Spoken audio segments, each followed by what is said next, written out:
Hello everyone, welcome to my YouTube channel Mamta maths tutorial. और हम कर रहे हैं एनएएस नेशनल अचीवमेंट सर्वे के जो 60 क्वेश्चंस का मॉक टेस्ट अवेलेबल है उसके लास्ट के 20 क्वेश्चंस। इससे पिछले 2 लेक्चर में हम 20 क्वेश्चंस कंप्लीट करके 40 क्वेश्चंस अब तक कर चुके हैं। आगे के क्वेश्चंस को आज डिस्कस करेंगे। क्वेश्चन नंबर 41 देखिए। Of the 4 points P, Q, R और S, the point that lies in second quadrant। हमें पता है हमारे पास 4 क्वाड्रेंट होते हैं। ये origin X, X dash, Y, Y dash. यहाँ पे क्या होते हैं आपके पास X भी प्लस का और Y भी प्लस का।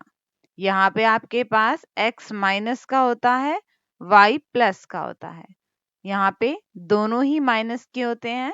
यहाँ पे x प्लस का होता है और y माइनस का होता है। ये आपका फर्स्ट क्वाड्रेंट, ये सेकंड क्वाड्रेंट, ये आपका थर्ड क्वाड्रेंट और ये फोर्थ क्वाड्रेंट। पहला चतुर्थांश, दूसरा चतुर्थांश, तीसरा चतुर्थांश और चौथा चतुर्थांश। आपको P Q R S में बताना था सेकंड क्वाड्रेंट दूसरे में कौन सा है। अब देख लो, जो x की वैल्यू माइनस की हो और y की प्लस की हो, तो P वाला ये ऐसा दिख रहा है कि x तो माइनस का है और y प्लस का है। तो आपके पास ऑप्शन 1 आपके पास करेक्ट आ जाएगा। Question number 42, the value sin 30 cos 60। अब sin 30 की वैल्यू हमें पता है 1/2 होती है। cos 60 की वैल्यू वो क्या होती है, 1/2 होती है। इनके बीच में कोई साइन नहीं है, मतलब मल्टीप्लाई है। मल्टीप्लाई करें तो आंसर क्या आएगा, 1/4। ऑप्शन 4 आपके पास करेक्ट ऑप्शन है। क्वेश्चन नंबर 43 देखिए।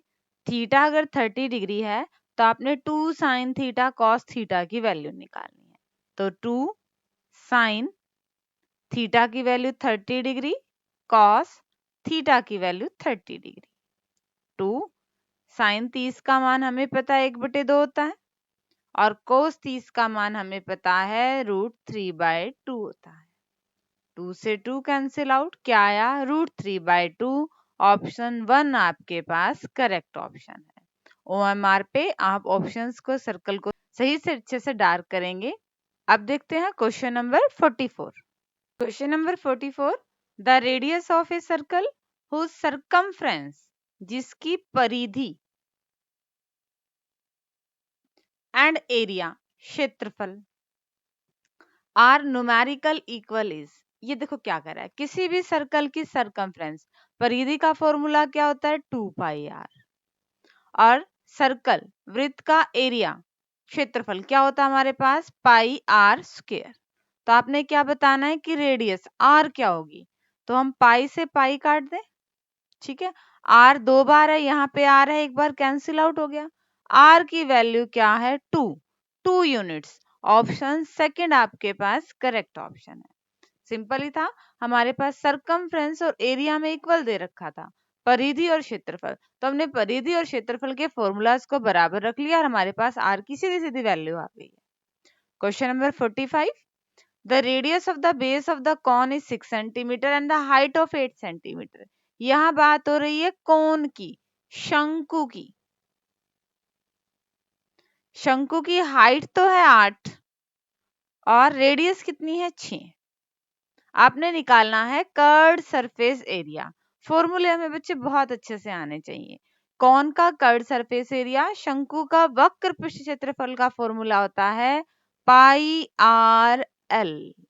अब बच्चे हमारे पास L नहीं है, हमारे पास H है और R है, तो L का हम फॉर्मूला लगाएंगे h² + r² under the root.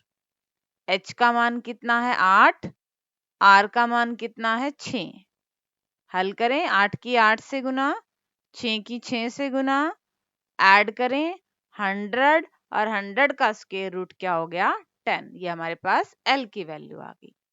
Options में हमें पाई दिख रहा है तो पाई को पाई रहने दीजिए। R की वैल्यू क्या है 6, L की वैल्यू क्या है 10। 60 पाई सेंटीमीटर स्क्वायर, सेंटीमीटर में ही है ना यूनिट, 60 पाई सेंटीमीटर स्क्वायर। ऑप्शन थर्ड आपके पास करेक्ट ऑप्शन आएगा। ठीक है बच्चे, हमें निकालना था कौन का कर्ड सरफेस एरिया, शंकु का वक्र पृष्ठ क्षेत्रफल। उसका फॉर्मूला हमें पता है, हमने आर और एल की वैल्यू रख ली और सिंप्लीफाई कर दिया। क्वेश्चन नंबर 46 की तरफ बढ़ते हैं। अब क्वेश्चन नंबर 46 देखिए बच्चे, a cube of side 6 centimetre is cut into a number of cube. एक घन है, उसकी भुजा 6 सेंटीमीटर है और उसे काटा गया है छोटे छोटे क्यूब्स में और छोटे छोटे घनों में, और उसकी हर एक की भुजा क्या है 2 centimetre. Then the number of cube will be. अब हमें देखना पड़ेगा कि क्यूब की संख्याएं कितनी हैं, कितने क्यूब बनेंगे ऐसे। तो हमारे पास क्या है, पहले हम वॉल्यूम देख लें कि टोटल क्या है। वॉल्यूम ऑफ ए क्यूब का फॉर्मूला हम लगाएंगे, वॉल्यूम ऑफ क्यूब, घन का आयतन। घन के आयतन का फॉर्मूला होता है a की पावर 3 भुजा की घात 3। तो यहाँ पे भुजा आपके पास क्या है 6, भुजा की घात 3, तो 3 बार लिख ले। अब ध्यान देखेंगे क्या कि हमें नंबर ऑफ क्यूब्स निकाले, यानी कि छोटे वाले जो क्यूब बनेंगे बड़े वाले क्यूब से, उसकी साइड कितनी है 2 सेंटीमीटर, उसका वॉल्यूम क्या आएगा 2 इंटू 2 इंटू 2। ठीक है, 2 से कट गया 3, 2 से कट गया 3, 2 से कट गया 3, 3 3 जा 9 और 9 3 जा 27। छोटे क्यूब बनेंगे आपके पास 27। नंबर ऑफ क्यूब्स निकालने के लिए हमने क्या किया, हमने कंप्लीट बड़े वाले क्यूब के वॉल्यूम को एक क्यूब के वॉल्यूम से डिवाइड कर दिया। ठीक है, बड़े वाले क्यूब का वॉल्यूम क्या बना, आयतन क्या बना, हमारे पास भुजा थी, भुजा की घात 3। अब छोटे वाले जो घन है उसकी भुजा कितनी है 2 सेंटीमीटर, हमने उसका आयतन भी देख लिया। नंबर संख्याओं के लिए दोनों ही आयतन को आपस में क्या कर दिया, डिवाइड कर दिया, भाग कर दिया। क्वेश्चन नंबर 47, ये फिगर आपको गिवन है। A circle is inscribed in a square with side 14 centimetre. ये साइड आपके पास क्या है 14 सेंटीमीटर है, और ये सर्कल, ये वृत्त इसके अंदर है। आपने जो बाहर बाहर वाला शेडेड पोर्शन है इसका एरिया निकालना है, और पाई की वैल्यू भी रखनी है 22/7। अब हम ध्यान से देखें तो ये बाहर बाहर वाला पोर्शन कब बचेगा, जब हम कंप्लीट स्क्वायर में से सर्कल को घटा दें। ठीक है, हम कंप्लीट स्क्वायर वर्ग के क्षेत्रफल में से इस वृत्त के क्षेत्रफल को घटा दें तो हमारे पास ये शेडेड पोर्शन बनेगा। हमें दो एरिया निकालने हैं, एक तो हमें निकालना पड़ेगा एरिया ऑफ स्क्वायर, और एक हमें निकालना पड़ेगा एरिया ऑफ सर्कल। वर्ग का क्षेत्रफल और वृत्त का क्षेत्रफल। फिर हम क्या करेंगे, हम वर्ग वाले क्षेत्रफल में से वृत्त वाला क्षेत्रफल घटा देंगे, तो हमारे पास ये कोने कोने का, ये शेडेड रीजन का एरिया बच जाएगा। अब हमें निकालना है एरिया ऑफ स्क्वायर, वर्ग का एरिया। तो वर्ग का क्षेत्रफल का फॉर्मूला क्या होता है, साइड इंटू साइड। हिंदी में बात करें तो भुजा गुना भुजा। भुजा हमें दे रखी है 14 सेंटीमीटर, 14 की 14 से मल्टीप्लाई करेंगे 196 आ गया। सर्कल की बात करें तो सर्कल का एरिया, वृत्त का क्षेत्रफल क्या होता है पाई आर स्क्वायर। पाई की वैल्यू रखनी है 22/7। बात आती है आर पे, हमारे पास आर नहीं दे रखी। आर नहीं दे रखी तो क्या हो गया, हमारे पास एक और हिंट दे रखा है कि ये साइड 14 सेंटीमीटर है, तो ये भी तो आपके पास क्या है 14 सेंटीमीटर है। ये क्या है डायामीटर है, व्यास है, और हमें पता है रेडियस, त्रिज्या क्या होती है इसकी आधी। तो त्रिज्या क्या आ जाएगी आपके पास 7 सेंटीमीटर। 7 इंटू में 7, 7 से 7 काट दिया, मल्टीप्लाई करेंगे 154। बट हमें ये नहीं चाहिए, तो हम टोटल में से इसको माइनस कर देंगे 2 4 42 सेंटीमीटर स्क्वायर। ऑप्शन 2 आपका सही है। हमने फिगर को देखा, हमें शेडेड रीजन निकालना था, हमने स्क्वायर का एरिया निकाला, हमने सर्कल का एरिया निकाला, और स्क्वायर में से सर्कल के एरिया को घटा दिया, और हमारे पास ये जो शेडेड पोर्शन है इसका एरिया आ गया। क्वेश्चन नंबर 48 देखिए क्या है।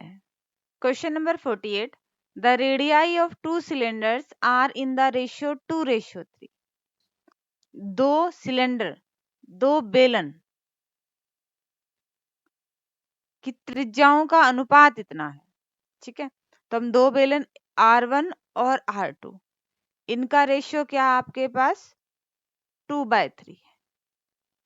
एंड हाइट्स, उनकी हाइट्स ऊंचाइयों का अनुपात कितना है 5/3, H1/H2 मान लेते हैं। हमें निकालना क्या है रेशियो ऑफ देयर वॉल्यूम्स, उनके वॉल्यूम, उनके आयतन का अनुपात निकालना है। अब सिलेंडर बेलन का आयतन क्या होता है पाई आर स्क्वायर एच, दो हैं तो R1H1 पाई R2 स्क्वायर H2, ठीक है। दोनों का रेशियो निकालना है। पाई से तो पाई कैंसिल आउट हो गया, इसको हम क्या लिख सकते हैं R1/R2 सारे का स्क्वायर और साथ में H1/H2। तो ये वैल्यू आपके पास क्या है 2/3 है और ये क्या है आपके पास 5/3 है। 2 का स्क्वायर करेंगे 4, 3 का स्क्वायर करेंगे 9, 5 और 3 कट रहे हैं, कट तो कोई नहीं रहा, 20/27। ऑप्शन थर्ड आपके पास क्या है करेक्ट ऑप्शन। देखिए बच्चे कैसे है, दो सिलेंडर्स, दो बेलन की रेडियस का रेशियो दे रखा था, एक का हमने R1 मान ली, एक की हमने R2 मान ली और रेशियो ले लिया, अनुपात ले लिया। हाइट था, एक की H1 हाइट मान ली, एक की हाइट H2 मान ली, तो ये रेशियो था। उनके वॉल्यूम अनुपात में बताना था रेशियो, तो हमने अनुपात का रेशियो ले लिया। सिलेंडर का रेशियो, सिलेंडर का वॉल्यूम क्या होता है पाई आर स्क्वायर एच, R1H1 और R2H2 ले लिया। पाई से पाई कैंसिल आउट, R1/R2 की वैल्यू रख दी, H1/H2 की वैल्यू रख दी और सिंप्लीफाई कर दिया। क्वेश्चन नंबर 49 देखिए, if the diameter of the right circular cylinder is 10, diameter व्यास हमें दे रखा है, कितना दिया है 10 सेंटीमीटर, तो हम पहले आर ही निकाल लेते हैं, ये कितनी आ जाएगी डायमीटर की हाफ है। एच कितनी दे रखी है 4 सेंटीमीटर दे रखी है। हमने निकालना है टोटल सरफेस एरिया, कुल पृष्ठीय क्षेत्रफल। तो सिलेंडर का कुल पृष्ठीय क्षेत्रफल 2πr r plus H, 2 answer में पाई है, पाई को पाई रखते हैं, आर की वैल्यू 5 है, आर की वैल्यू 5 है, एच की वैल्यू 4 है। 2 पाई इंटू में 5, 5 और 4, 5 और 4 क्या हो गए 9, 9 5 सा 45, 45 2 सा 90 पाई सेंटीमीटर स्क्वायर। ऑप्शन थर्ड आपके पास क्या आ जाएगा करेक्ट ऑप्शन आ जाएगा। ठीक है बच्चे, हमें डायमीटर दे रखा था हमने आर निकाल ली, हाइट दे रखी थी हमने एच मान लिया, टोटल सरफेस एरिया वेलन का कुल पृष्ठ क्षेत्रफल का फॉर्मूला हमें पता है, सिंपली वैल्यू रख दी और सॉल्व कर दिया। क्वेश्चन नंबर 50 को डिस्कस करते हैं अब।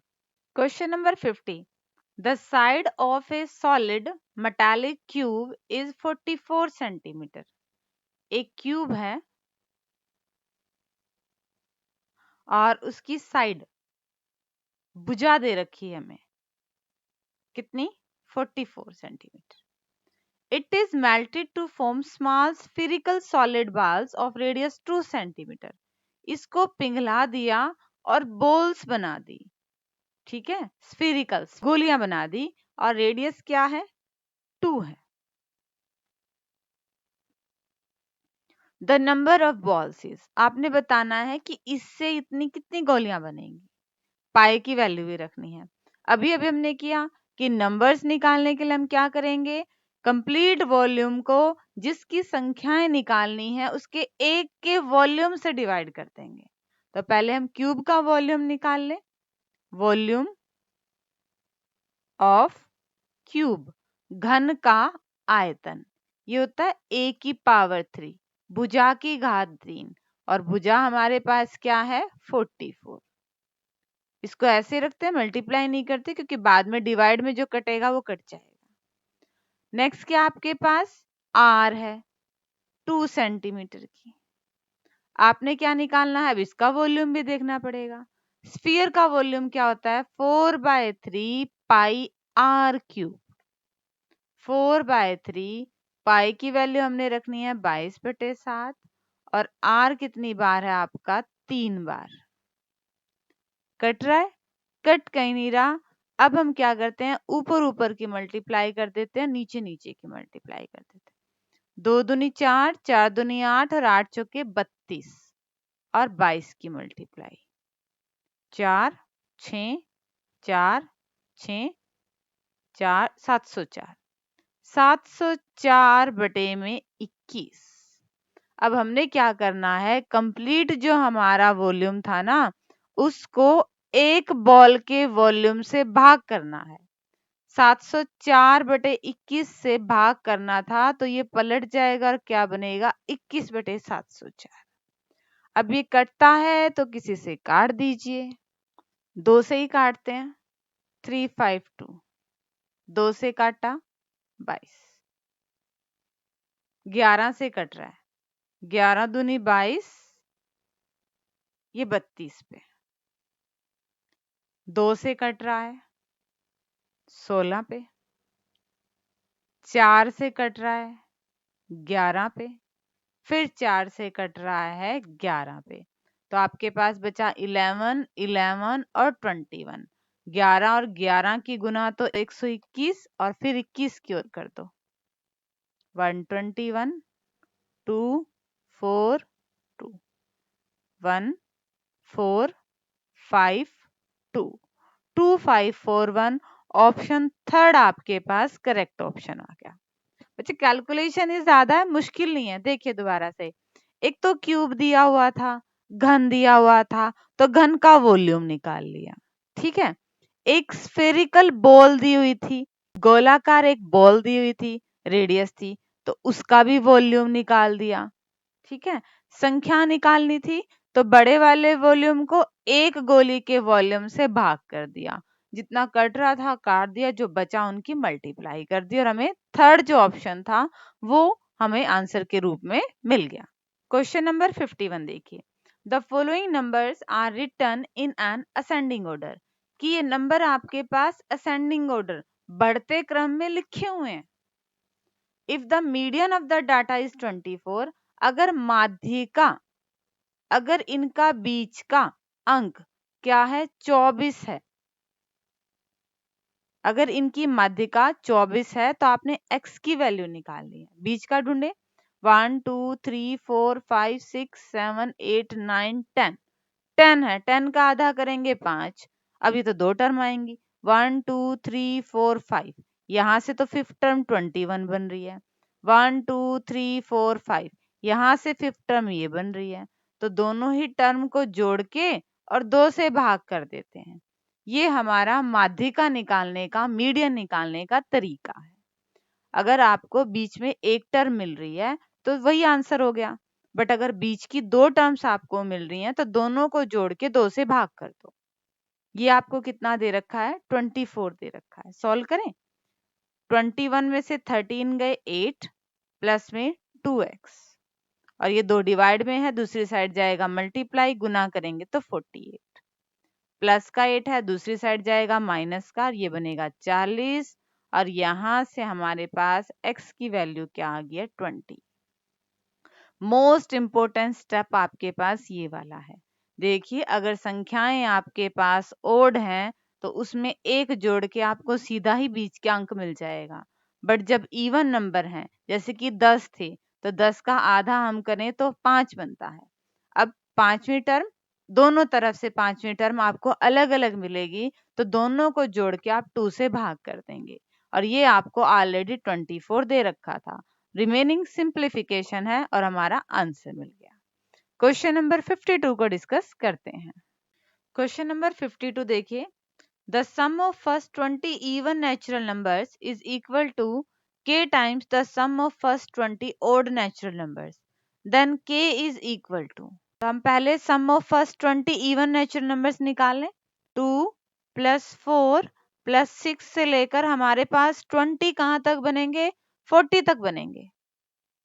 तो ये आपके पास सम क्या होता है, हमारे पास फॉर्मूला है n/2 a plus l।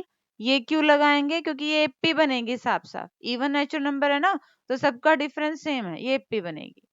n की वैल्यू है 20, फर्स्ट टर्म है 2, लास्ट टर्म है 40, काटेंगे तो 10, 40 और 2 42, 420 आ रहा है।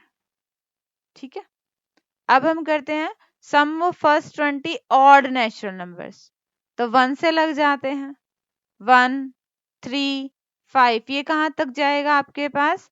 ये आपके पास 39 तक आएंगे। इसमें भी वही फॉर्मूला लगाते हैं, अगेन ये आपके पास एपी बनेगी n/2 a plus l। n कितने हैं आपके पास? 20/2। फर्स्ट टर्म है 1, लास्ट टर्म है 39, काटे 10, 39 और 1 40, 40 की 10 से मल्टीप्लाई 400। अब देखिए इसने क्या क्या है कि इवन नेचुरल नंबर्स जो हैं उनका सम के टाइम्स है ओड नेचुरल नंबर्स।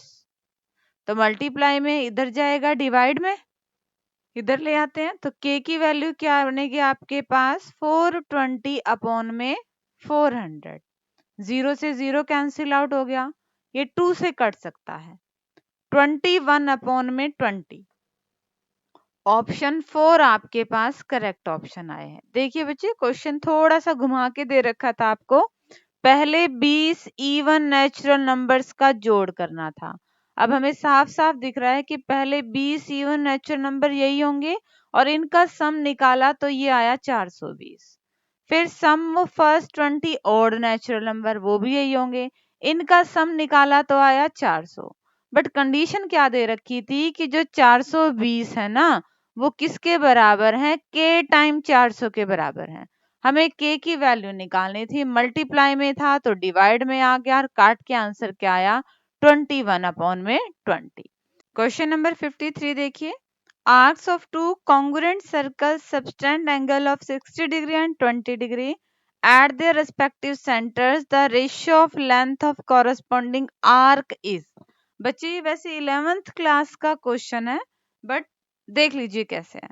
जब हम आर्क और एंगल की बात होती है तो एंगल डिग्री में ना लेके हम रेडियन में लेते हैं, और रेडियन में एंगल्स को कैसे पलटते हैं? पाई अपॉन 180 से मल्टीप्लाई करते हैं। तो यहाँ पे मैं मल्टीप्लाई कर दो पाई अपॉन 180 से, और 20 को भी पाई अपॉन 180 से। ये कटेगा आपके 3 पे और ये कटेगा आपके 9 पे। तो जब अब एंगल की बात करूंगी तो वो पाई बाय 3 लेंगे और पाई बाय 9 लेंगे। ठीक है, अब कॉन्ग्रुएंट सर्कल दे रखे हैं, मतलब रेडियस दोनों की क्या है? बराबर है, त्रिज्याएं बराबर हैं। एक के ऊपर दूसरे सर्कल को रखे तो नीचे वाला नहीं दिखता। R1 R दोनों की क्या है? बराबर है। और हमने बताना है लेंथ ऑफ कॉरेस्पॉन्डिंग आर्क, इनकी लेंथ बतानी है। एक तो जो बनाए 60 डिग्री का एंगल सेंटर पे और एक जो बनाए 20 डिग्री का एंगल सेंटर पे, इनकी लेंथ का रेशियो बताना है। तो फॉर्मूला क्या होता है हमारे पास? आर का L बाय थीटा। ठीक है, L बाय थीटा। अब रेडियस तो बराबर है तो L1 बाय थीटा और L2 बाय थीटा ये बराबर है। L1 अपॉन थीटा की वैल्यू हमने अभी अभी रखनी है, क्या आएगी आपके पास? Pi by 3। यहां से बात करें L2, थीटा की वैल्यू क्या आएगी? Pi by 9। पाई से पाई कैंसिल आउट होगा, ये पलटेगा तो क्या बनेगा? 3L1 और ये पलटेगा तो क्या बनेगा? 9L2। इसको काटें 3, L1 इक्वल टू 3L2। हमें तो रेशियो निकालना है L1 और L2 का, तो ये क्या आएगा? 3/1, 3:1। ऑप्शन जो थर्ड है वो आपका क्या है? करेक्ट ऑप्शन है। दोबारा देखिए क्वेश्चन को, ये 11th स्टैंडर्ड का क्वेश्चन है बट हम ध्यान से करेंगे, अगर एग्जाम में आ गया तो you have to solve that. पहले क्या करना है कि जब भी सर्कल के अंदर एंगल की बात आती है और आर्क की बात आती है, वहां पे लेंथ की बात आती है, तो हमारे पास जो फॉर्मूला है वहां पे एंगल को हम डिग्री में नहीं नापते बच्चे, हम रेडियन में नापते हैं। तो हमने डिग्री वाले को रेडियन में कन्वर्ट कर दिया, ये बना हमारे पास पाई बाय 3 और पाई बाय 9। ठीक है, अब एक फॉर्मूला होता है theta equal to L by are.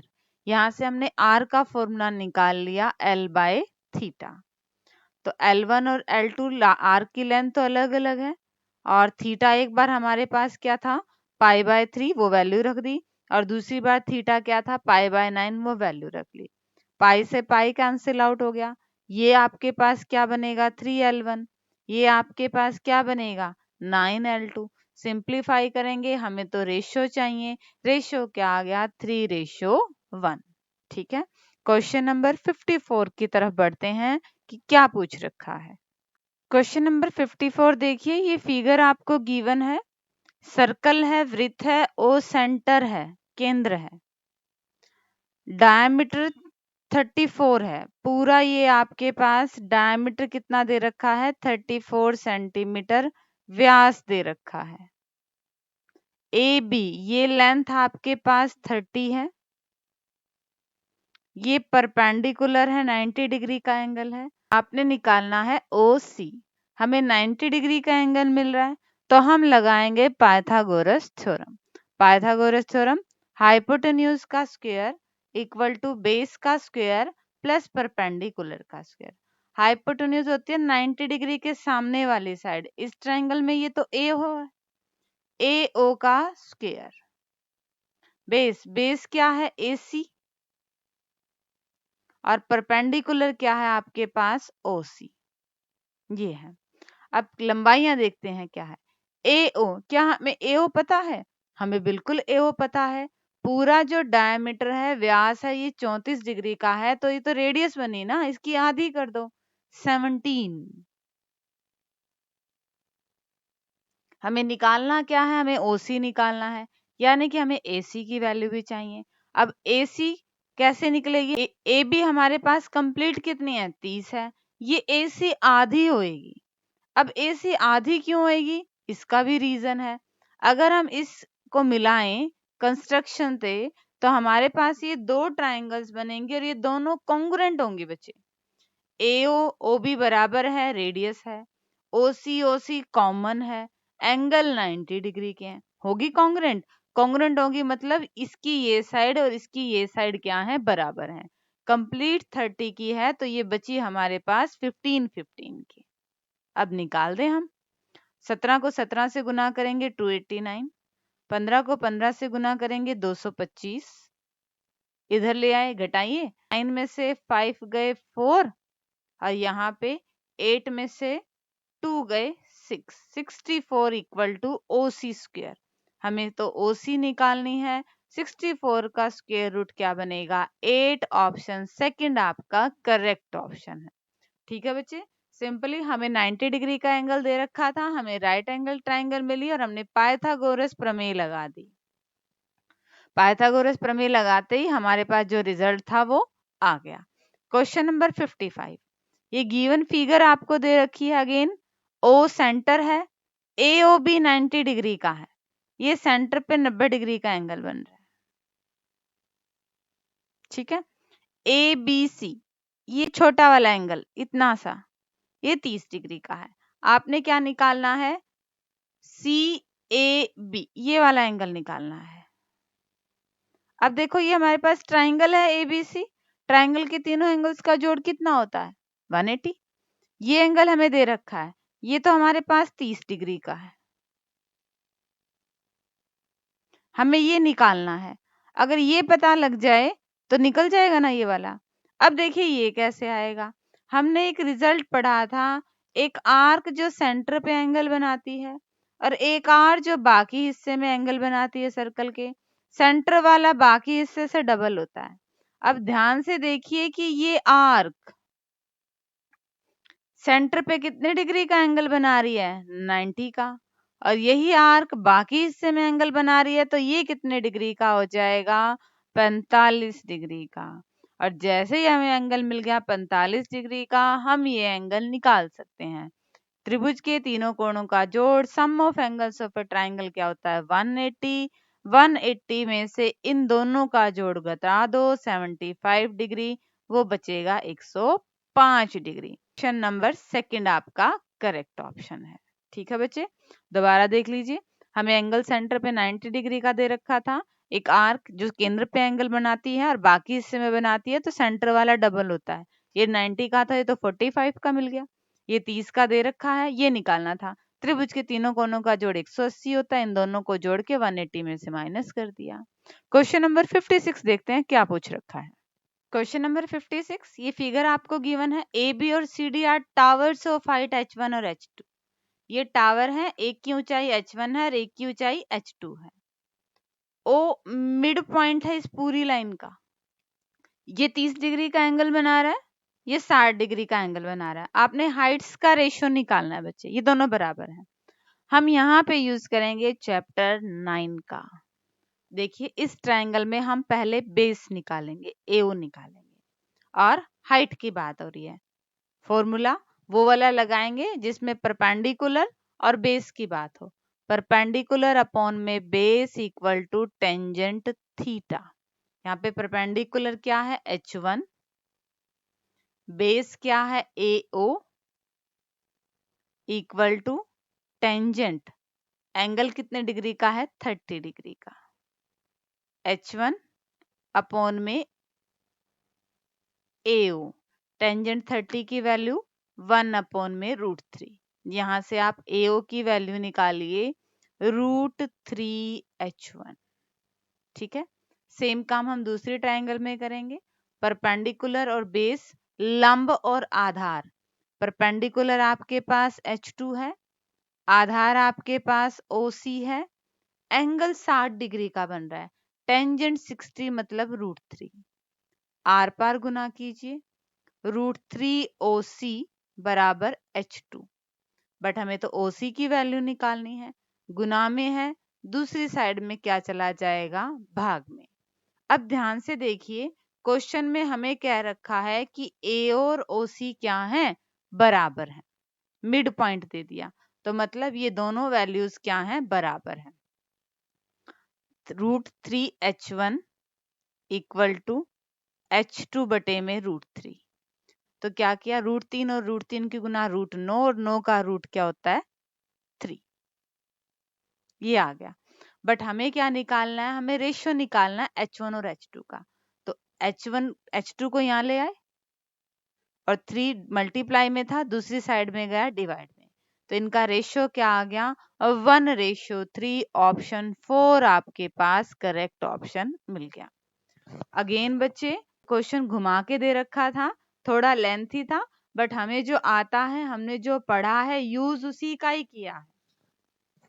हमारे पास दो ट्राइंगल्स दिख रही थी, राइट एंगल ट्राइंगल, और एक की हाइट h1 और h2 और एंगल दे रखे थे, और कह रखा था कि आधार दोनों के क्या है, मिड पॉइंट है, तो मतलब दोनों के बराबर है।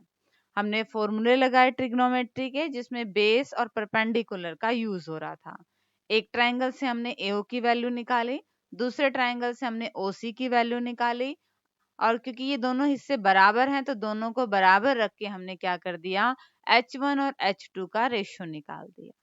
ठीक है बच्चे, बढ़ते हैं क्वेश्चन नंबर 57 की तरफ। Question number 57, if probability of E के ऊपर बार है, denotes the probability of the event not E। किसी भी घटना के ना होने की प्रायिकता अगर ऐसे है, देन इनमें से कौन सा ठीक है। बच्चे इनमें से ऑप्शन 1 आपके पास करेक्ट ऑप्शन है। ये डायरेक्ट रिजल्ट होता है। किसी भी घटना के, किसी भी इवेंट के होने की प्रोबेबिलिटी, घटना के होने की प्रायिकता, या फिर घटना के ना होने की प्रोबेबिलिटी प्रायिकता, दोनों का जोड़ किसके बराबर होता है बच्चे, 1 के बराबर होता है। डायरेक्ट रिजल्ट है। क्वेश्चन नंबर 58, मोड निकालना है। ठीक है, मोड में हम क्या देखते हैं, जो हमारे पास फ्रीक्वेंसी है, मोड को हिंदी में बोलते हैं बहुलक। जो हमारे पास फ्रीक्वेंसी है वो सबसे बहुलता से सबसे ज्यादा कौन सी है आपके पास, 13 है, और 13 की हाइट कितनी है 138, और यही हमारे पास क्या आ गया, मोड आ गया, बहुलक आ गया। ठीक है बच्चे, जब हमारे पास इस टाइप का डाटा होता है, तो हम डायरेक्ट फ्रीक्वेंसी देख के बता सकते हैं, डायरेक्ट बारंबारता देख के बता सकते हैं कि बहुलक मोड क्या निकलेगा। जो सबसे ज्यादा बार हो वो आपका क्या होता है, मोड होता है। क्वेश्चन नंबर 59 को सॉल्व करते हैं अब। Question number 59, mean of marks obtained by 10 students is 32 and mean of marks obtained by another 5 students is 35. What is the mean of marks obtained by all the 50 students? देखो 10 बच्चों के marks जो उन्होंने लिए, अंक जो लिए, उनका माध्य 32 है। अगले 5 कोई और 5 बच्चे हैं, नेक्स्ट कोई और 5 बच्चे हैं, उनके मार्क्स, उन्होंने जो नंबर लिए उनका माध्य 35 है। टोटल जो 15 बच्चे हो गए, अब आपने इनका माध्य बताना है। अगेन बच्चे क्वेश्चन को देख के आपने घबराना नहीं है, यूज वही है जो आपको आता है।